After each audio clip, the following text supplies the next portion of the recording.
দিন যতই গড়াচ্ছে আমাদের সমাজে মানুষের জীবনের মূল্য ততই কমে যাচ্ছে। খুন নুনের চাইতে সস্তা হয়ে যাচ্ছে। রাসূল করিম সাল্লাল্লাহু আলাইহি ওয়াসাল্লাম পশু পাখি কীটপতঙ্গকে পর্যন্ত দয়া করতে বলেছেন, তাদেরকে পর্যন্ত অকারণে এবং অন্যায়ভাবে হত্যা করতে নিষেধ করেছেন।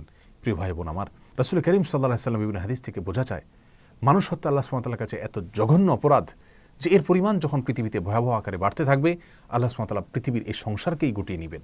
কিয়ামতের পূর্ব মুহূর্তে হত্যার পরিমাণ ভয়াবহ আকারে বেড়ে যাবে এবং যে হত্যা করছে সে নিজেও জানবে না সে কেন হত্যা করছে, যাকে হত্যা করা হচ্ছে তিনিও জানবেন না তাকে কেন হত্যা করা হচ্ছে। আল্লাহ সুবহানাহু ওয়া তাআলা মানুষ হত্যার বিচারকে অত্যন্ত গুরুত্বের সাথে কিয়ামতের দিন করবেন।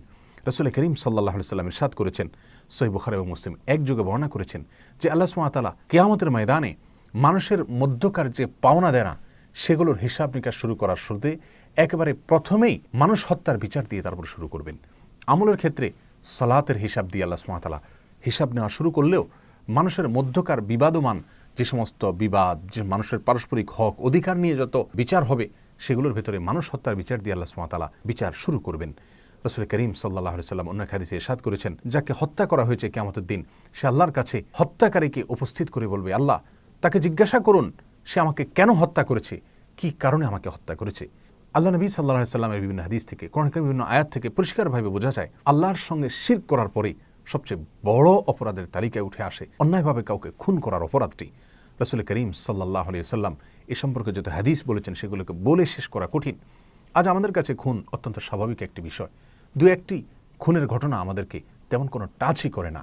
এমন কোনো হত্যাকাণ্ডের ঘটনা ঘটে যা চাঞ্চল্য সৃষ্টি করে, তাহলে সেটাই কেবলমাত্র আমাদেরকে কিছুটা টাচ করে। আমাদের কাছে বিষয়টা গা সওয়া হলে কি হবে, আল্লাহ সুবহানাহু ওয়া তাআলার কাছে সেটি মোটেও সহনীয় নয়।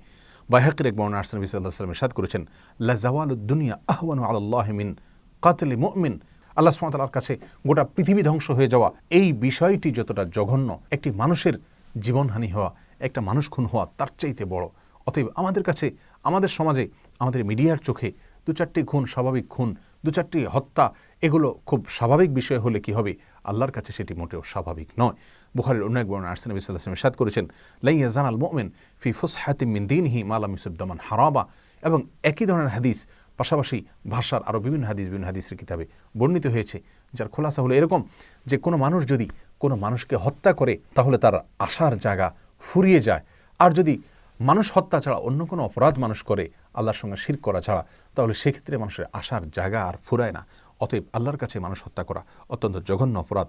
প্রিয় ভাই বোন, আজকাল একটি হত্যাকাণ্ডে যখন অনেক লোক জড়িত থাকে, 5-10 জন 15 জন 20 জন জড়িত থাকে, দুনিয়ার আদালত দেখা যায় যে 2-1 জনকে হয়তো চরম শাস্তি দিলেও অন্যদেরকে বিভিন্ন মেয়াদে সাধারণ বা লঘু শাস্তি দিয়ে থাকেন।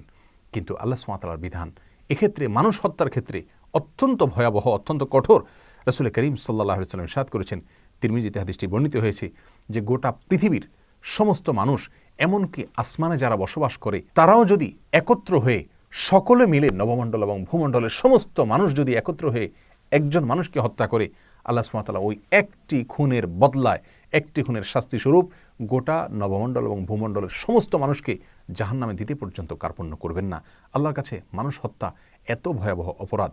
প্রিয় ভাই বোন আমার, ইবনে মাজার এক হাদিসে আসছে রাসূল করিম সাল্লাল্লাহু আলাইহি ওয়াসাল্লাম ইরশাদ করেছেন, ওই আল্লাহর শপথ করে বলছি যে আল্লাহর হাতে আমার জীবন। কাবা এবং বাইতুল্লাহকে খেয়াল করে লক্ষ্য করে সম্বোধন করে তিনি বলছিলেন প্রতীকীভাবে যে আল্লাহর কাছে তোমার মর্যাদা যত বেশি, একজন মানুষের জীবনের মর্যাদা এবং মূল্য তার চাইতে অনেক বেশি।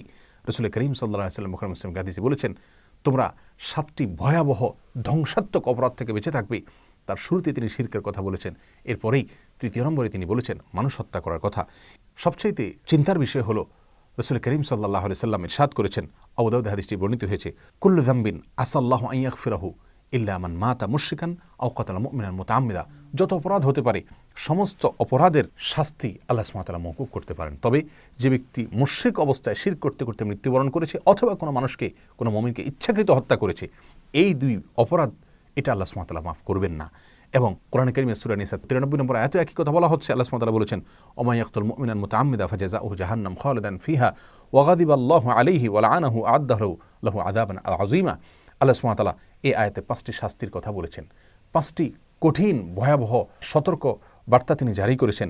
কোনো মানুষকে ইচ্ছাকৃতভাবে যদি কেউ হত্যা করে তার বিপরীতে তার ভিতরে 1 নম্বর হলো তাকে জাহান্নামে দেওয়া হবে, দ্বিতীয়ত তাকে সেখানে চিরকাল রাখা হবে, তৃতীয়ত আল্লাহ সুবহানাহু ওয়া তাআলা তার প্রতি রাগান্বিত হবেন, চতুর্থত আল্লাহ সুবহানাহু ওয়া তাআলা তার প্রতি অভিশাপ নাজিল করবেন, পঞ্চমত আল্লাহ সুবহানাহু ওয়া তাআলা তার জন্য কঠোর এবং ভয়াবহ শাস্তির ব্যবস্থা করে রাখবেন।